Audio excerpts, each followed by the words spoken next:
மனிதன் என்பவன் தெய்வமாகலாம், மனிதன் என்பவன் தெய்வமாகலாம், வாரி வாரி கொடுக்கும் போதும் நல்லலாகலாம், வாழை போல தன்னை தந்து தியாகியாகலாம், மனிதன் என்பவன் தெய்வமாகலாம்.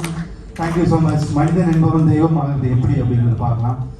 ஸோ நம்ம போல நம்ம சக மனிதர்களையும் நம்ம போல ஒரு வாழ்க்கை நிலையில அடுத்த லெவலுக்கு கொண்டு போகக்கூடிய மனிதர்கள் மட்டும்தான் தெய்வமாக முடியும். தெய்வம் மட்டும் தெய்வம் இல்லை, மனிதனாக இருக்கக்கூடிய ஒவ்வொருத்தரும் தெய்வமாக மாறலாம். ஸோ இந்தியாவில் நம்ம பார்த்துருக்கக்கூடிய சக மனிதர்கள், நம்ம தமிழ்நாட்டில் பிறந்த ஒரு நபர் இந்த இமேஜில் நீங்கள் பார்க்க முடியும். இதே கோயம்புத்தூரில் படிச்சிருக்காரு அப்படிங்கிறது நம்ம எல்லாருக்கும் ஒரு மிகப்பெரிய பெருமை. ஸோ நிறைய பேர் பார்த்தீங்கன்னா நல்லா படித்து முடிச்சு வெளிநாட்டுக்கெல்லாம் போய் நல்லா படிச்சு முடிச்சா என்ன போயிடுறேன். இன்னைக்கு இருக்கக்கூடிய ட்ரெண்ட் என்னன்னா, ஒரு அப்ராட் கண்ட்ரிஸ் போய் நல்லா செட்டில் ஆகணும், அங்கே நல்ல ஒரு வேலையில இருந்து நல்லா சம்பாதிச்சு அங்கேயே செட்டில் ஆகிடணும், நல்ல அழகான ஒரு பெண்ணை திருமணம் செய்யணும், அங்கேயே செட்டில் ஆகணுங்கிற எண்ணங்கள் நிறைய பேர் இருக்கு. இங்கேயும் கூட நல்ல ஒரு கவர்மெண்ட் ஜாப் போகணும், இல்லை ஒரு ஐடியில் வேலை செய்யணும், அந்த வேலை செஞ்சு செட்டில் ஆகி அவங்க குடும்பத்தை மட்டும் பார்த்து வாழக்கூடிய தன்மைகள் நிறைய பேர் இருக்காங்க. பட் அதெல்லாம் இல்லாமல் நிறைய தொழில் பண்ணக்கூடிய நபர்கள்.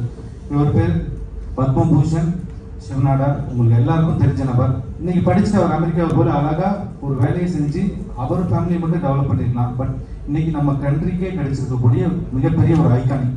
Is it right sir? So அவருக்கு ஒரு கரகோஷங்களை கொடுத்துடலாம். தொழில் செய்கிறவங்க வந்து எப்படி இருக்கணும் அப்படிங்கிறதுக்கு இவங்க எல்லாமே ஒரு ரோல் மாடல். ஏன்னா ஒரு தொழிலை வந்து நடத்தி கொண்டு போறது மட்டும் இல்லைங்க, இங்க இருக்கக்கூடிய பீப்புள்ஸ் ஒரு லைஃப், இப்ப நான் பயன்படுத்தக்கூடிய ஒரு பொருளும் நான் வாழ்ந்துட்டு இருக்கக்கூடிய ஒரு வாழ்வாதாரம் மாதிரியே எனக்கு கீழே இருக்கிறவங்களையும் கொண்டு போகணுங்கிற எத்தனையோ தொழில் முனைவர்கள் நம்மளோட இருக்கிறோம். ஸோ உங்களுக்கு எல்லாத்துக்கும் ஒரு கரகோஷங்களை கொடுத்துக்கலாம். இல்லை சரி, நம்மளை வழிநடத்தக்கூடிய இந்த மாதிரி தொழில் நபர்கள் தான் நம்மளை வந்து உதயப்படுத்துவாங்க. சில நேரங்களில் தொழில் செய்யும்போது என்ன பண்ணுவோம், எல்லா பிரச்சனைகளும் அப்ஸ் அண்ட் டவுன்ஸ் இருக்கும், சில நேரங்களில் சோர்ந்து போயிடும். இவங்களுடைய லைஃப் ஸ்டைல்லாம் பார்த்தீங்கன்னா ஒரு பர்பஸ் ஆஃப் லைஃப்னு இருக்கணும் எல்லாருக்குமே. ஈவன் நம்ம ஒரு ஒர்க்கிங் கிளாஸாக இருந்தாலும் சரி, பிஸ்னஸ் பண்ணியிருந்தாலும் சரி, அந்த பர்பஸ் ஆஃப் லைஃப் அப்படிங்கிறத கண்டுபிடிச்சே ஆகணும். ஸோ நம்ம என்ன நோக்கத்துக்காக இந்த உலகத்தில் வாழ போகிறோம். Is it right? ஹலோ, இந்த பர்பஸ் ஆஃப் லைஃப் அப்படிங்கிறது ஒரு நிமிஷம் எழுதி பாருங்க, உங்களுக்கே தெரியும். பர்பஸ் ஆஃப் லைஃப், நான் எதுக்காக இந்த பூமியில ஜீவிச்சு நான் கடந்து போக போறேன் அப்படிங்கிற ஒரு விஷயத்தை நம்ம உணர்ந்துட்டோம் அப்படின்னா, நம்ம இருக்கக்கூடிய நபர்கள் எல்லாரும் பார்த்தீங்கன்னா இங்க பார்க்க எல்லாருமே என்னுடைய பிரதர்ஸ் அண்ட் சிஸ்டர்ஸை என்னைக்கு எனக்கு தோணுதோ அன்னைக்கு தான் நம்ம டெவலப் ஆக முடியும். ஸோ இந்த மாதிரி ஐகானிக் மாடலை ரோல் மாடலை எடுத்து நீங்களும் அடுத்த லெவலில் முன்னேறணும் அப்படிங்கிறதுக்காக இன்னைக்கு நம்ம கொண்டு போகக்கூடிய டாபிக் என்ன அப்படின்னா, நம்மள பிஸ்னஸ் பண்ணியிருக்கிறோம். இந்த தளத்துல வந்ததுக்கு அப்புறம் நம்ம லைஃப் ஸ்டைல் எப்படி மாறி இருக்கு, இனிமேல் எப்படி மாறப்போகுது அப்படிங்கிறதுக்காக ஒரு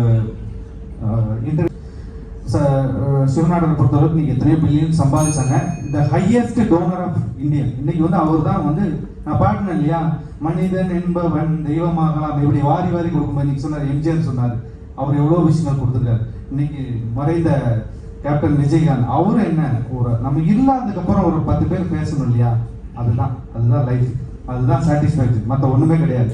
நம்ம கிடைக்கக்கூடிய பில்டிங்கோ, நம்ம யூஸ் பண்ற கார்லோ, பொருளோ, கோல்டோ எதுவுமே கிடையாது. The purpose of this life is givers give. Yes. So second ஒரு விஷயம் சொல்லிடுறேன். இவரோட பேர் என்ன பேருன்னு யாராவது ரீட் பண்ண முடியுமா சார்? எஸ். அவர் என்ன ஏஜ் இருப்பார் sir? Yes sir, it's under 30. இவரை பத்தி ஒரு சின்ன இன்ட்ரோ சொல்லிடுறேன். தொழில் முனைவருக்கு என்னன்னா, இந்த மாதிரி விஷயங்கள் இருக்கவங்களை நம்ம ஒரு ரோல் மாடல் எடுக்கும்போது நம்ம அடுத்த லெவலுக்கு சோர்ந்து போக மாட்டோம், நம்ம இன்னொரு வேலை வாய்ப்புகளை கொடுக்க முடியும். இவர் சாதாரண ஒரு மத்திய பிரதேசத்தில் இருக்கக்கூடிய ஒரு சின்ன கிராமத்தில் பிறந்த ஒரு நபர். எல்லாருமே கடைசியா ஒரு பாவர்ட்டியில் இருக்கக்கூடிய பசங்க போய் ஒரு டிகிரி படிச்சா என்ன சார் படிப்பாங்க, என்ன டிகிரியில் ஜாயின் பண்ணுவாங்க சார்?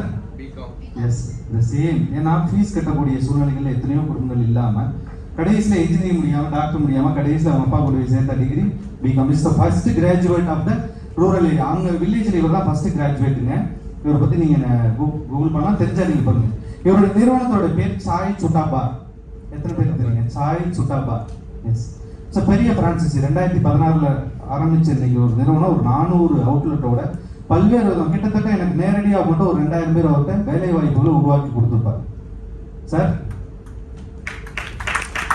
ஸோ எப்படி ஆண்டர்பிரனர் முடிஞ்ச வரைக்கும் இந்த மாதிரி ரோல் மாடலாக நம்மளையும் அடுத்த லெவலில் போகணும் அப்படிங்கிற ஒரு அதுக்கு இமேஜுக்காக தான் இந்த 2 பேரையும் பண்ணேன். அவர் 50 வருஷத்துக்கு முன்னாடி படித்து இன்னைக்கு யூஎஸ் போய் பெரிய லெவலில் வந்துட்டாரு. நம்மளோட பயணிச்சிருக்கக்கூடிய இந்த மாதிரி மனிதர்கள் நம்ம ரோல் மாடல் இருக்கணும். ஸோ எடுத்து நம்ம பயணிக்கும் பொழுது நம்ம இந்த சமூகத்துக்கு ஏதாவது ஒரு விஷயத்தை திரும்ப செல்ல முடியும். ஓகே சார், இவ்வளோ நேரம் பொறுமையாக நீங்கள் இந்த விஷயத்தை நடந்தது எல்லாமே பார்த்தீங்கன்னா ஒரு மார்க் இன்டர்வியூ தான் இருக்கும் இல்லைங்களா, ஒரு சின்ன இன்டர்வியூ.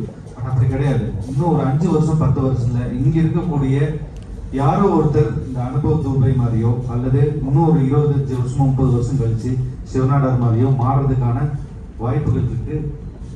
அந்த வாய்ப்பை பயன்படுத்தி முன்னேறணும் தான் நம்ம இந்த சமூகத்துக்கு ஏதாவது ஒன்று செஞ்சுட்டு போகணும். பர்பஸ் ஆஃப் லைஃப் அப்படிங்கிறத இன்னைக்கு இப்போ இன்னையிலேருந்து நீங்கள் கடைபிடிப்பீங்கன்னு நினைக்கிறேன். So wish all the best. Thank you so much.